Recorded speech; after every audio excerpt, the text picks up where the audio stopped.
اگر ہم دین اسلام کے خلاف اٹھنے والی گزشتہ اور پیوستہ تحریکوں کا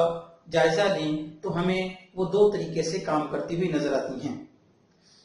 کچھ افکار و نظریات جو اسلام کے خلاف ہیں وہ بس اوقات یوں حملہ کرتے ہیں امت مسلمہ کے ذہنوں پر کہ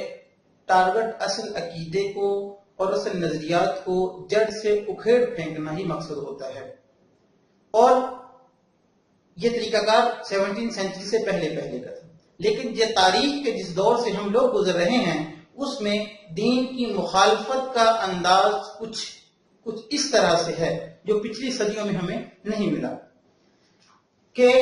میرے پاس اگر یہ 4 لائنیں ہیں تو ان کو مٹانے کا پہلا انداز یہ ہوتا تھا کہ میں نے یوں ختم کر دی تو ایک لوگوں میں جستجو ہی ہوتی تھی، ایک شور برپا ہوتا تھا کہ یہاں کچھ تھا اب نہیں رہا، وہ کیا تھا، کیا ہونا چاہیے یہاں پر، تو ایک تلاش و بسیار کا عمل باقی رہتا۔ لیکن اصل حاضر میں اس چیز کو مٹانے کا انداز کچھ یوں ہے کہ اس کی پیرل کچھ اور چیزیں،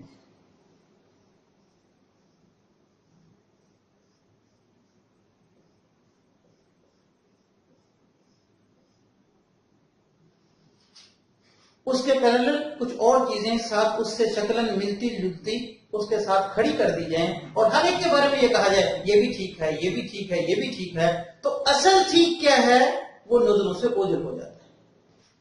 ان سارے دائروں سے وہ اس لائن نے اپنا تشخص کھو دیا۔ اس میں جب تشخص کھویا تو لوگوں کی ایک تلاش اور بسیار کا عمل باقی تھا، لیکن ان لائنوں میں بھی اس نے تشخص کھو دیا، وہ کہ لائنیں تمہیں نظر زیادہ آ رہی ہیں لیکن اس میں بھی اپنا تشخص کھو دیا ہے۔ بالکل آج یہی حال ہے اسلامی مسائل اور اس کے نظریات کے ساتھ، کہ ایک صحیح فکر کے مقابلے میں غلط فکر کو آزادی رائے کے نام پر، آزادی فکر کے نام پر وہی حیثیت دے کر پیش کیا جاتا ہے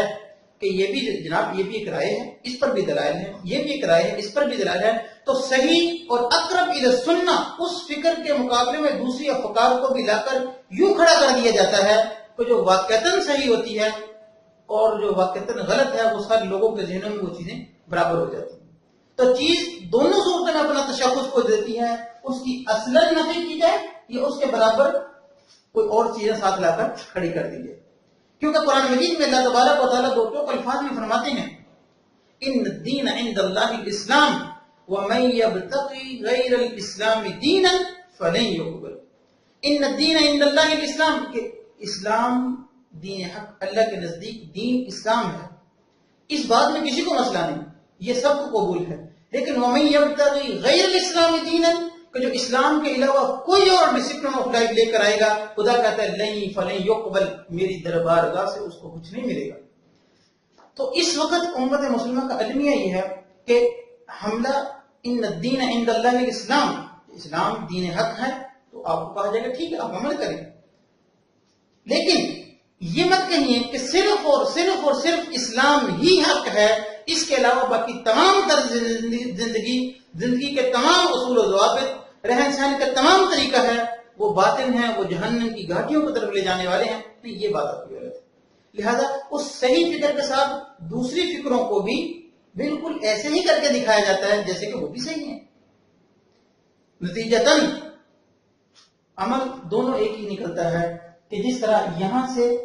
ایک چیز اپنا تشخص کھو دیتی ہے تو ان دائروں سے بھی اس لائن نے اپنا تشخص کھو دیا۔ غلط افکار کو ساتھ کھڑا کرنے سے جو صحیح فکر تھی وہ اپنی حیثیت اس طرح کی باقی نہیں رکھ پاتی جس طرح کی اس کی ہونی چاہیے۔ تو قرآن صرف دین کو دین حق نہیں کہتا تو باقی سارے ادیان کو، باقی تمام سٹائل آف لائف کو، باقی تمام طرز زندگی کو وہ جڑ سے اکھیڑ پھینکتا ہے، کہتا ہے وَمَن يَبْتَغِي غَيْرَ الْإِسْلَامِ دِينًا فَلَن يُقْبَلَ،